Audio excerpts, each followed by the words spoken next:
Welcome to the channel. Before we dive into this chilling case, how about helping us spread these stories? Like this video, subscribe to the channel so you don't miss anything, leave your comment with your impressions, and share it with your friends so more people can learn about these crimes that marked history. Prepare to delve into one of the most disturbing and famous cases in American criminal history. The story of Ted Bundy is not just that of a serial killer, but that of a man who defied perceptions about the nature of evil, presenting himself as a model citizen while committing unspeakable acts of savagery. This is the account of a distorted mind, a relentless hunt, and a dark legacy that echoes to this day. Theodore Robert Bundy was born in 1946 in Burlington, Vermont. From an early age, he cultivated an image of normalcy and even charm. Intelligent, articulate, and handsome, Bundy was the kind of man who easily gained people's trust. He studied psychology at the University of Washington, got involved in politics, and seemed to have a promising future ahead of him. However, behind this facade of respectability and intelligence, a deep darkness and a growing thirst for control and violence lay hidden.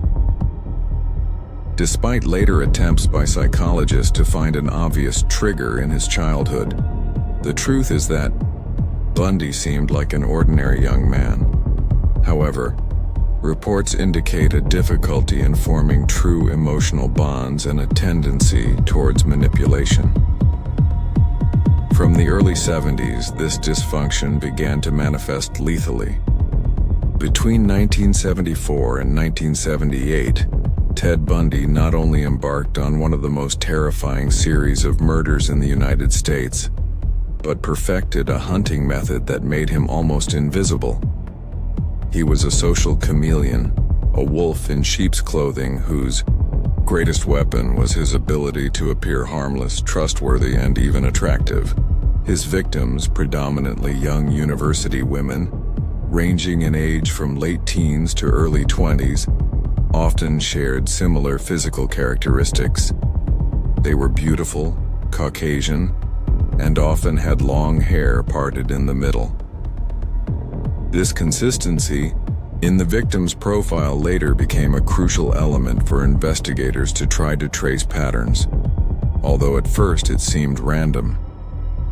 Bundy's modus operandi was sophisticated and exploited the kindness and empathy of his victims. He rarely used brute force initially. Instead, he employed a series of deceptive tactics to approach them. One of his most common approaches was to feign a physical disability, such as a broken arm or an injured leg, asking for help to carry books or open a door. Another tactic was to disguise himself as an authority figure, like a police officer, claiming the victim's car had been vandalized or that she needed to accompany him for an investigation. His well-groomed appearance, athletic build, and seductive charm eliminated any initial warning signs. The young women, willing to help or trusting authority, lowered their guard. Once the victim was isolated or away from witnesses, the scene changed dramatically. Bundy's facade crumbled. He quickly subdued them, usually by bludgeoning them with a crowbar or strangling them into unconsciousness, before dragging them to his car, which often had the passenger seat removed or adapted for easier transport. The victims were then taken to remote locations, dense forests or isolated mountains, where he raped, tortured, and finally murdered them. The brutality of his acts violently contrasted with his public image. The trail of his crimes stretched across a vast geographical area, which confused authorities and delayed his identification. He began his series in Washington State, then moved to Oregon, Utah, and Colorado, before his last and notorious phase in Florida. This mobility, combined with the fact that the murders were committed in different jurisdictions, made it difficult to connect the cases. Each police department investigated its own crimes in isolation, unaware that they were dealing with the same cunning, itinerant predator.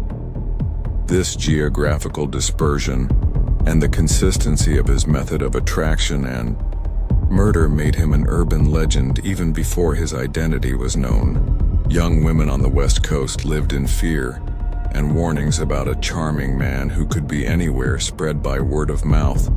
But without a face or name, the terror of Ted Bundy was even more omnipresent. He was the perfect predator, adapting and moving, always searching for his next innocent victim. Despite his cunning, the law began to close in on Bundy. In 1975, he was pulled over in Utah by police who were suspicious of his car and found burglary tools and other suspicious items. Although there was no direct evidence of murder at that time, he was convicted of kidnapping. It was during this period of detention and trial that Bundy's true manipulative genius was revealed. In 1977, while awaiting trial for murder in Colorado, he managed to escape from the Aspen jail by jumping from a second-story courtroom window. He was recaptured just a few days later. However, his audacity didn't stop there. Months later, on December 30th, 1977, he made his second and most famous escape from Garfield County Jail, exploiting an opening in his cell ceiling and a meticulous plan. His escape generated a media frenzy and an intense national manhunt. After his last escape, Ted Bundy headed to Florida, where his crime spree would reach a new and terrifying peak. On January 15, 1978, he broke into the Chi Omega sorority house at Florida State University in Tallahassee. In a brutal frenzy, he attacked 4 students, murdering 2 of them, Margaret Bowman and Lisa Levy, and severely injuring the other 2, Karen Chandler and Kathy Kleiner. A week later, he attacked and abducted Kimberly Leach, 12, from her school. Kimberly's body was found weeks later. These crimes in Florida, especially those at the sorority, were crucial for his eventual capture. The brutality and public nature of the Chi Omega attack, coupled with intense public pressure, led to an unprecedented police mobilization. On February 15, 1978, Bundy was finally captured by a patrolman in Pensacola, Florida, in a stolen car. This time there would be no more escapes.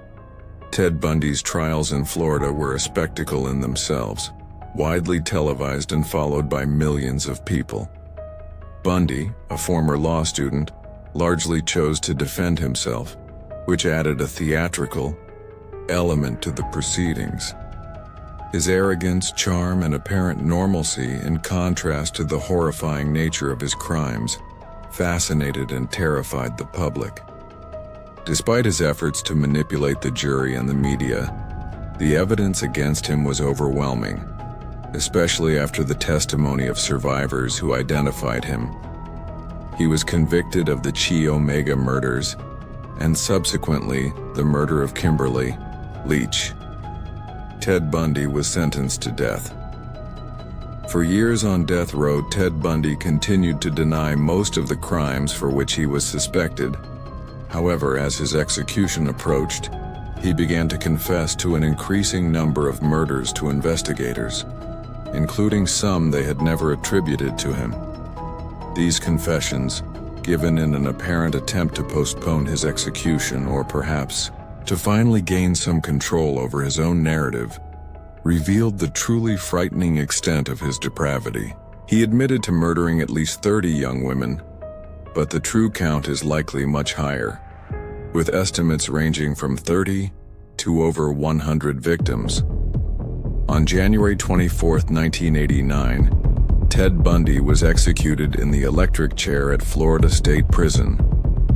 Thousands of people gathered outside the prison, celebrating and chanting, "Burn, Bundy, burn," as the sentence was carried out, a reflection of the hatred and relief his death brought to a nation he had terrorized. The Ted Bundy case left a lasting legacy in criminology and popular culture. He challenged the idea that a serial killer would necessarily fit a profile of a socially excluded monster, showing that evil can reside in seemingly normal and charming people. His case drove advancements in forensic science and the development of criminal psychological profiles. The story of Ted Bundy continues to be studied by psychologists, criminologists, and the general public as a grim reminder of the human capacity for cruelty and the complexity of disturbed minds. He remains one of the most infamous names in the gallery of serial killers, a true nightmare that became reality. We've reached the end of another terrifying story. If you liked this video and it impacted you, don't forget to like, share it with your friends, leave your comment with what you thought of the case, and of course subscribe to the channel so you don't miss our next dark episodes. Your interaction is very important to us.